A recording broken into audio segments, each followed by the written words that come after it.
అంతర్జాతీయంగా నెలకొన్న యుద్ధ పరిణామాలు ఏపీలో హోటల్ రంగంపై పెను ప్రభావాన్ని చూపిస్తున్నాయి.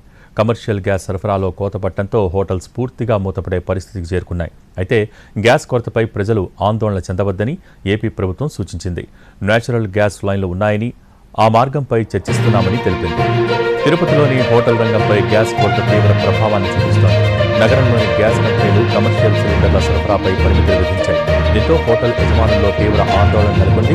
నగరంలో దాదాపు 3,000కు పైగా హోటల్స్, రెస్టారెంట్లు, తోపుడు బండ్లు పనిచేస్తున్నాయి. వీటికి నెలకు సగటున 40,000 కన్నా పైన కమర్షియల్ గ్యాస్ సిలిండర్లు అవసరమవుతాయి. అయితే సరఫరా ఒక్కసారిగా తగ్గిపోవడంతో హోటల్ నిర్వహణ పెను సవాలుగా మారింది.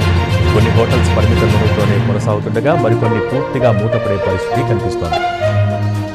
నెల్లూరు జిల్లాలో గృహ, కమర్షియల్ కలిపి 8,71,000 గ్యాస్ కనెక్షన్లున్నాయి. రోజుకి 15,000 నుంచి 18,000 సిలిండర్లు సరఫరా అవుతూ ఉంటాయి. గ్యాస్ కోసం టిఫిన్ దుకాణాలు, హోటల్స్, డాబాల యజమానులు ఏజెన్సీల చుట్టూ తిరుగుతున్నారు. అల్లూరు జిల్లా అరకులోయలో గ్యాస్ దెబ్బకు బిర్యానీలు, వెరైటీ దోశలు, ఫ్రై కర్రీలకు మంగళం పాడేశాయి హోటళ్లు.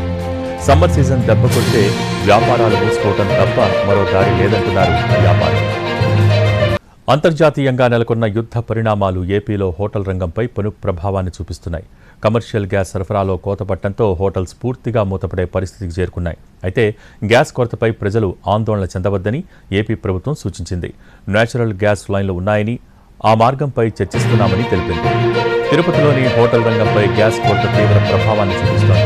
నగరంలోని గ్యాస్ కంపెనీలు కమర్షియల్ సిలిండర్ల సరఫరాపై పరిమితులు విధించాయి. దీంతో హోటల్ యజమానుల్లో తీవ్ర ఆందోళన నెలకొంది.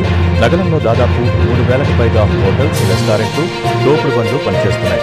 వీటికి నెలకు సగటున 40,000 కన్నా పైన కమర్షియల్ గ్యాస్ సిలిండర్లు అవసరమవుతాయి. అయితే సరఫరా ఒక్కసారిగా తగ్గిపోవడంతో హోటల్ నిర్వహణ పెను సవాలుగా మారింది. కొన్ని హోటల్స్ పరిమిత మెనూతోనే కొనసాగుతుండగా మరికొన్ని పూర్తిగా మూతపడే పరిస్థితి కనిపిస్తోంది. నెల్లూరు జిల్లాలో గృహ, కమర్షియల్ కలిపి 8,71,000 గ్యాస్ కనెక్షన్లున్నాయి. రోజుకి 15,000 నుంచి 18,000 సిలిండర్లు సరఫరా అవుతూ ఉంటాయి. గ్యాస్ కోసం టిఫిన్ దుకాణాలు, హోటల్స్, డాబాల యజమానులు ఏజెన్సీల చుట్టూ తిరుగుతున్నారు.